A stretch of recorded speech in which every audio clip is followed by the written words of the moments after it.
Hi പ്രിയപ്പെട്ടവരെ, സ്വീറ്റിയാണ്. അപ്പൊ ഇന്നത്തെ ഏറ്റവും നല്ല മനോഹരമായിട്ടുള്ള വീഡിയോ കേരളത്തിലെ ആദ്യത്തെ ട്രാൻസ്ജെൻഡർ കുടുംബശ്രീ യൂണിറ്റ് ആയിട്ടുള്ള തണൽ കുടുംബശ്രീ യൂണിറ്റിന്റെ റീലോഡിംഗ് ഡേ ആണ്.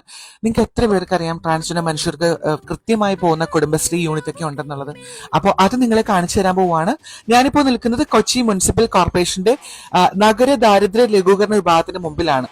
സി ഡി എസിന്റെ ഓഫീസിൽ എത്തിയപ്പോൾ തന്നെ അവിടുത്തെ അധികാരികൾ ഞങ്ങൾക്ക് ഏറ്റവും ആദ്യം സമാധാനം തന്നത് നമുക്ക് കുടുംബശ്രീ ചേരാനുള്ള എല്ലാ മാസങ്ങളിലും 2 ഒത്തുചേരൽ വീതം 2 സ്ഥലങ്ങൾ ഞങ്ങൾക്ക് തരാമെന്ന് പറഞ്ഞത്. ഒന്ന് സി ഡി എസിന്റെ ഓഫീസ് റൂം തന്നെ ഞങ്ങൾക്ക് അനുവദിച്ച് തന്നു എന്നുള്ളതാണ്. അതിനെല്ലാവരോടും ബിഗ് ഗ്രാറ്റിറ്റ്യൂഡ്. അതുപോലെ തന്നെ പ്രസിഡന്റും സെക്രട്ടറിയും ട്രഷററും ഒക്കെ ഉണ്ടായിരുന്നു.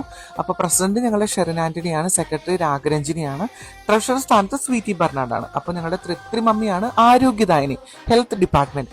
പുതിയതായിട്ട് വന്ന അംഗങ്ങളൊക്കെ ഞങ്ങൾ സ്വീകരിച്ചിരുത്തി. ആമി ചേച്ചി പുതിയ സെക്രട്ടറി സ്ഥാനം ഏറ്റെടുത്തു. അതുകൂടാണ്ട് നമ്മുടെ നിവേദ ആന്റണീനെയും വെൽക്കം ചെയ്തിരുന്നു. പുതിയ അംഗങ്ങളെ ഇനിയും വരാനുണ്ട്. ഏകദേശം 10-12ഓളം അംഗങ്ങളാണുള്ളത്. എല്ലാവരും ഈ ഒരു യോഗത്തിൽ ഉണ്ടായിരുന്നില്ല. അടുത്ത മീറ്റിംഗ് ഞങ്ങൾ മെയ് 11-ാം തീയതിക്ക് വെച്ചിട്ടുണ്ട്. അപ്പൊ ബാക്കി വിശേഷങ്ങൾ കുടുംബശ്രീയുടെ തുടരുന്നതായിരിക്കും. നിങ്ങളുടെ സപ്പോർട്ടും സഹകരണവും, നിങ്ങളിങ്ങനെ കുടുംബശ്രീയൊക്കെ കൂട്ടായ്മകളൊക്കെ ഉണ്ടെങ്കിൽ സ്ത്രീ ജനങ്ങളൊക്കെ കമന്റ് ചെയ്യാൻ മറക്കരുത്. Lots of love.